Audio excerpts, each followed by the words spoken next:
जय हिंद साथियों, अगर अभी तक आपने हमारे चैनल सोच से जंग को सब्सक्राइब नहीं किया है तो सब्सक्राइब जरूर करें और बेल आइकन दबाना ना भूलें ताकि हर लेटेस्ट धमाकेदार खबरों की अपडेट आप तक पहुंचाई जा सके।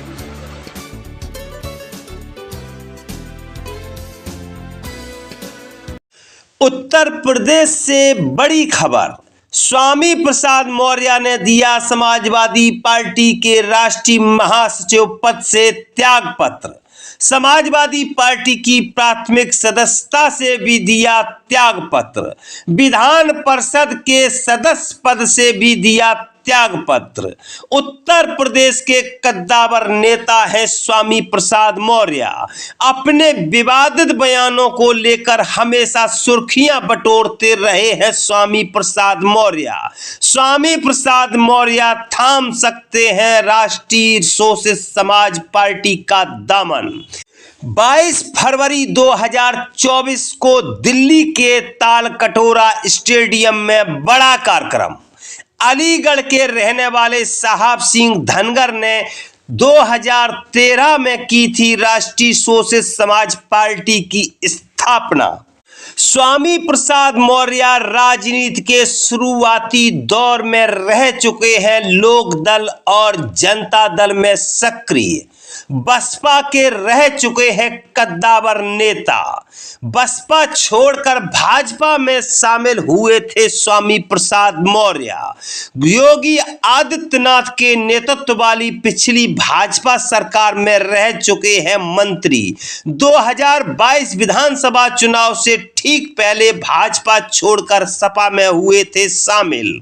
20 फरवरी 2024 को विधिवत समाजवादी पार्टी के मुखिया अखिलेश यादव को पत्र लिखकर दिया समाजवादी पार्टी की प्राथमिक सदस्यता से त्याग पत्र। इसी के साथ साथ विधान परिषद सभापति को सौंपा विधान परिषद सदस्यता से त्याग पत्र। प्रेस कॉन्फ्रेंस के द्वारा मीडिया से रूबरू हुए स्वामी प्रसाद मौर्य। देखिए मीडिया से रूबरू होते हुए क्या कुछ बोले स्वामी प्रसाद मौर्य। आज इसके बाद मैंने समाजवादी पार्टी की प्राथमिक सदस्यता से भी इस्तीफा दिया, जबकि इसके पहले 12 फरवरी 2024 को समाजवादी पार्टी के राष्ट्रीय अध्यक्ष अखिलेश यादव से मेरी वार्ता हुई थी कि कुछ लोग पार्टी में ऐसे भी हैं जो समाजवादी पार्टी विचारधारा के साथ उलटवासी चल रहे हैं, समाजवादी पार्टी को कमजोर करने की कोशिश कर रहे हैं। और ऐसे ही तत्व जब मैं समाजवादी पार्टी की आधार को बढ़ाने के लिए कोई भी प्रयास करता हूं तो लोग टीका टिप्पणी करते हैं। और उसी वार्ता को मैंने 13 फरवरी 2024 को पत्र के माध्यम से भी लिखित रूप से अवगत कराया, लेकिन इन दोनों घटनाक्रम के बावजूद भी राष्ट्रीय अध्यक्ष जी द्वारा जब किसी प्रकार की अग्रिम कोई विचार विमर्श नहीं की गई, वार्ता भी नहीं की गई, तो मैंने प्राथमिक सदस्य से भी इस्तीफा देने का निर्णय लिया। आज प्राथमिक सदस्य से इस्तीफा का पत्र मैंने राष्ट्रीय अध्यक्ष जी को भी भेज दिया। और चूंकि समाजवादी पार्टी के प्रत्याशी के रूप में विधानसभा उत्तर प्रदेश निर्वाचन क्षेत्र से मैं विधान परिषद में सदस्य निर्वाचित हुआ था, इसलिए नैतिकता के आधार पर विधान परिषद के माननीय सभापति जी को विधान परिषद की सदस्यता से भी इस्तीफा का पत्र मैंने भेज दिया है। उनसे अनुरोध किया है कि इसे स्वीकार करने की कृपा करें, क्योंकि मैंने सदैव राजनीति में इस देश के दलितों, आदिवासियों, पिछड़ों, अकलियत समाज के लोगों, गरीबों, मजलूमों और किसानों की समस्याओं को प्राथमिकता दी है। इस देश के सामाजिक परिवर्तन के तमाम उन महापुरुषों जिसमें मुख्य रूप से सामाजिक परिवर्तन के महानायक ज्योतिबा फुले जी, आरक्षण के जनक छत्रपति साहू जी महाराज, भारतीय संविधान निर्माता बाबा साहब डॉक्टर अंबेडकर तथा इसी सामाजिक परिवर्तन के महान पुरोधा पेरियार रामास्वामी नायकर, नारायण गुरु, संत गाडगे, मानवर कांशीराम साहब, पेरियार ललई सिंह यादव, रामस्वरूप वर्मा,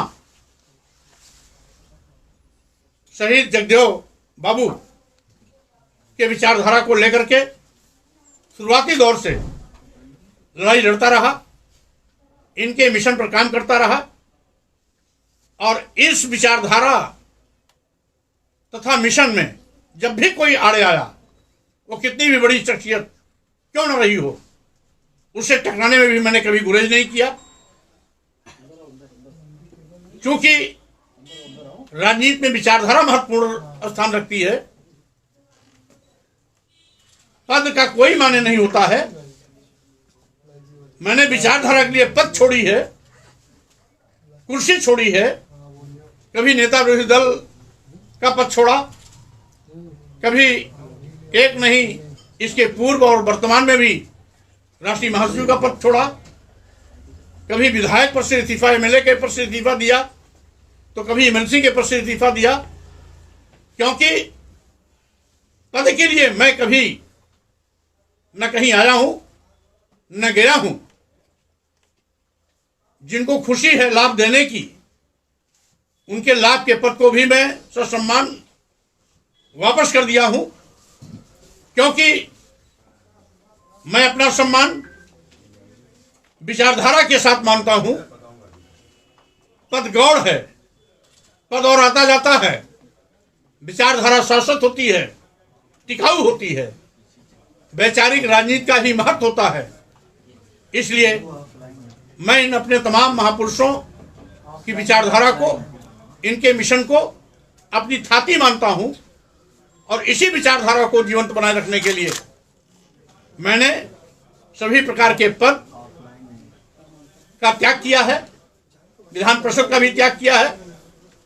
अब आने वाली 22 फरवरी 2024 को दिल्ली के तालकटोरा स्टेडियम में कार्यकर्ताओं के साथ समागम होगा, जहां पर आगे की दिशा तय होगी, नई पार्टी का ऐलान होगा और कोशिश होगी इस विचारधारा पर चलते हुए इस देश के गरीबों, दलितों, आदिवासियों, पिछड़ों, अल्पसंख्यक समाज के लोगों के सम्मान स्वाभिमान की रक्षा करने के साथ साथ सत्ता शासन में हिस्सेदारी सुनिश्चित कराने में मैं कामयाब हूं। ऐसी चाहत के साथ मैं कदम आगे बढ़ा रहा हूं। और आज जिस तरीके से प्रदेश और देश में बैठी हुई सरकारें इस देश के अनुसूचित जाति, अनुसूचित जनजाति और पिछड़ों का आरक्षण खत्म कर रही हैं, लंबे अरसे से चली आ रही मांग, जातिवाद गणना की मांग को ठुकरा रही है, देश के करोड़ों नौजवान को आज उनकी रोजी रोटी, रोजगार छीन करके मोहताज बनाया जा रहा है। किसानों को दुगना लाभ दिलाने का वादा करने वाले लोग दुगना लाभ तो नहीं दिला पाए, अलबत्ते उनके रास्ते में कील कांटे बिछाए जा रहे हैं, उन पर लाठियां बरसाई जा रही हैं। व्यापारियों को कमर तोड़ने के लिए ईडी का दुरुपयोग किया जा रहा है।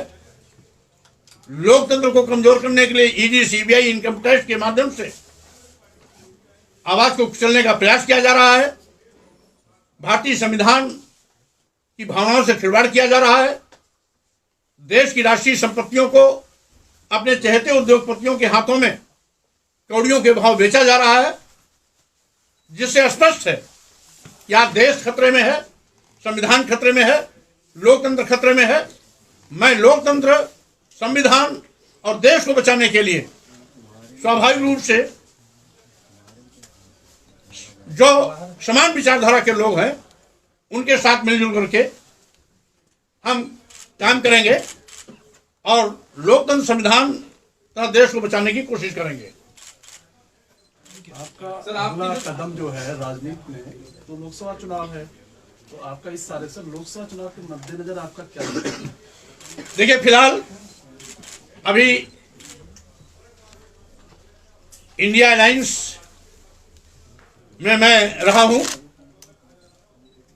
क्योंकि अब समाजवादी पार्टी से रास्ता जुदा हो रहा है, तो मेरी कोशिश होगी कि मैं इंडिया अलायंस में रहकर या बाहर से जिस भी रूप में हो सकेगा मैं उसको सशक्त बनाने की कोशिश करता रहूंगा। राहुल गांधी की यात्रा में शामिल होंगे, आगे क्या रणनीति रहेगी आपकी? अब चूंकि अभी 2-3 दिन मेरा बहुत ही व्यस्त समय है, इसके बाद खाली होने के बाद अवसर मिलेगा तो मैं न्याय यात्रा में भी शामिल होने की कोशिश करूंगा। आपके इस बीच कोई मतलब राम गोविंद चौधरी और कई नेताओं ने आपसे संपर्क करके मनाने की कोशिश की, क्या वार्ता कुछ सफल नहीं हो पाई या अखिलेश यादव बिल्कुल ही आपसे बात नहीं कर? देखिए, इसी को ऐसे जोड़ लीजिए कि राम गोविंद अखिलेश जी ने राम गोविंद चौधरी को आपके पास भेजा था अपना दूत बनाकर। नहीं, माननीय राम गोविंद जी स्वयं बहुत बड़े नेता हैं। नेताजी मुलायम सिंह यादव जी के हम उम्र भी रहे हैं, उनके साथियों में भी रहे हैं, अनेकों बार विधान सभा में रहे, मंत्री भी रहे, लंबा संसदीय ज्ञान भी उन्हें है। वो किसी के भेजने से नहीं आए थे। समाजवादी पार्टी को बचाने की चिंता को लेकर स्वयं मुझसे उन्होंने बात किया। मैं उनका सम्मान करता हूं, आगे भी उनका सम्मान करता रहूंगा, और इसके पहले भी मैं जब एक पार्टी में नहीं था तो भी उनका मैं सम्मान करता रहा हूं और आगे भी करता रहूंगा। अखिलेश यादव ने कहा आपको एमएलसी बना दिया गया, उसके बावजूद भी आप पार्टी की उनकी नीतियों के साथ नहीं चल रहे हैं। अब उनका सेकुलरिज्म सबके सामने आ गया। जिस पीटीए का उन्होंने नारा दिया उसकी हवा खुद निकाल दी। जो खुद अंधेरे में है वो दूसरों को उजाले में कैसे ले जा सकता है? जो खुद किंग कर्तव्य विमूढ़ है, ना इधर है ना उधर है, वह दूसरों को रास्ता कैसे दिखा सकता है? समाजवादी पार्टी के लोग आज समाजवाद के रास्ते से भटक गए हैं।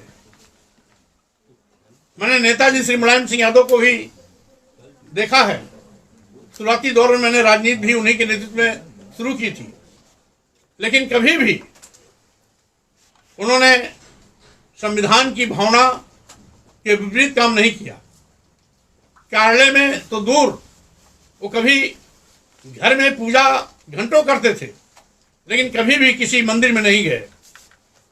लेकिन आज तो समाजवादी पार्टी के लोग पार्टी कार्यालय में भी पूजा की शुरुआत किए। यहां तक कि भारतीय जनता पार्टी भी कभी देवी देवता भगवान की पूजा पार्टी कार्यालय में नहीं की। ये ऐसे धर्मनिरपेक्ष हैं जिन्होंने समाजवादी पार्टी कार्यालय में भगवान शालीराम की पूजा करवा दी। तो कैसा इनका धर्मनिरपेक्ष है उसको पूरा देश देख रहा है, पूरी दुनिया देख रहा है, पूरा समाज देख रहा है। हम तो समझते हैं कि भारतीय जनता पार्टी भी इनके पूजा पाठ के आगे शर्मा गई होगी कि हमसे कहाँ चूक हो गई, बाजी मार ले गए श्री अखिलेश यादव जी।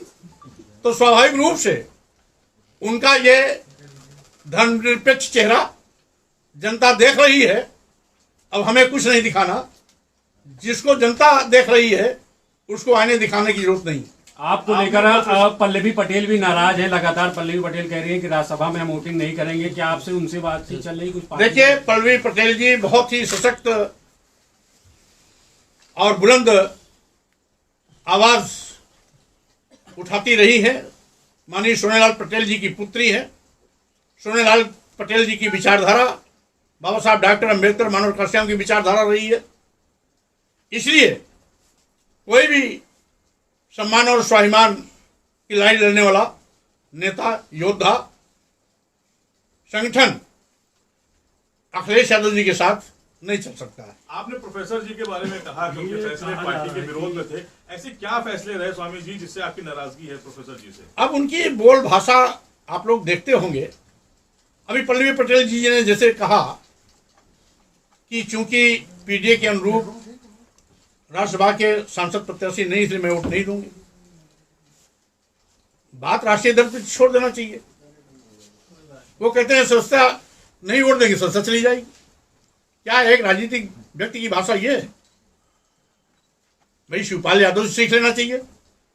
उन्होंने कहा कि ये पार्टी का अंदरूनी मामला है, हम लोग आपस में बातचीत कर लेंगे। या अखिलेश यादव भी छोड़ देना चाहिए, राष्ट्रीय अध्यक्ष हुआ है। तो जब समाजवादी पार्टी की खटिया खड़ी बिस्तरा गोल करने के लिए घर में ही मुखिया विराजमान है, तो और क्या आवश्यकता क्या है? इसलिए जब तक प्रोफेसर राम गोपाल जी स्वनाम धन्य स्वयंभू पार्टी के बड़े नेता रहेंगे, तब तक समाजवादी पार्टी पर इसी प्रकार से अंधेरा छाया रहेगा। ये कह रहे हैं मनोज जी कि अखिलेश यादव और राहुल गांधी यात्रा में शामिल नहीं हो रहे, गठबंधन नहीं हो रहा, ऐसी खबरें आ रही हैं। तो आप तो बहुत अंदर रहे हैं पार्टी के फैसलों में शामिल, क्या वजह है? भाई देखिए, समाजवादी पार्टी इंडिया अलायंस से गठबंधन कर रही है या नहीं कर रही है, इसकी जानकारी मुझे नहीं है, इसलिए इस पर मैं किसी प्रकार की टिप्पणी नहीं करूंगा। हाँ, इतना जरूर है कि मैं समझता हूं कि इंडिया अलायंस आप देश की आवश्यकता है। स्वामी जी, कई मुस्लिम नेता भी नाराज नजर आ रहे हैं, आप तो पार्टी के अंदर रहे हैं, क्या आपके बाद कई लोगों ने आपसे संपर्क किया? क्योंकि विपक्ष के कई नेता हैं, वो कह रहे हैं कि सपा के विधायक हमसे कह रहे हैं राज्यसभा के लिए, तो क्या आपसे भी कुछ राय मशवरा हुआ? क्योंकि आपने तो इस्तीफा दे दिया कि आगे लाइन बढ़ने वाली है मुस्लिम विधायकों की या नेताओं की। देखिए, चूंकि जब 22 फरवरी को नई पार्टी का ऐलान होगा, तो समान विचारधारा वाले जो भी पार्टी में आएंगे, उन सब का मैं स्वागत करूंगा। सर, कहा जा रहा है कि आपको और पल्लवी पटेल को, राम गोविंद चौधरी को कांग्रेस की तरफ से भी ऑफर है, तो क्या आगे आने वाले समय में कांग्रेस में भी शामिल हो सकते हैं? ये ऑफर आपको मिला होगा, लेकिन इस प्रकार की जानकारी हमें अभी तक तो नहीं। आपका पार्टी चुनाव लड़ेगी ना, नई पार्टी गठन का है, चुनाव तो उतारेंगे इसको। स्वाभाविक रूप से पार्टी के रूप में इंडिया अलायंस में आवश्यकता पड़ेगी गठबंधन करने की, वो भी किया जाएगा। अन्यथा अगर बाहर से भी सपोर्ट करने की आवश्यकता पड़ेगी तो वो भी किया जाएगा। लेकिन अभी अंतिम रूप से कुछ भी तय नहीं है, जो फैसला होगा 22 फरवरी के बाद होगा। स्वामी जी, इंडिया गठबंधन कहीं ना कहीं आप लोगों का बिखर गया है, तो एनडीए से कैसे लड़ेगा आपका ये गठबंधन? अब जो बिखरता है उसी को बटोरा जाता है। Thank you sir, thank you.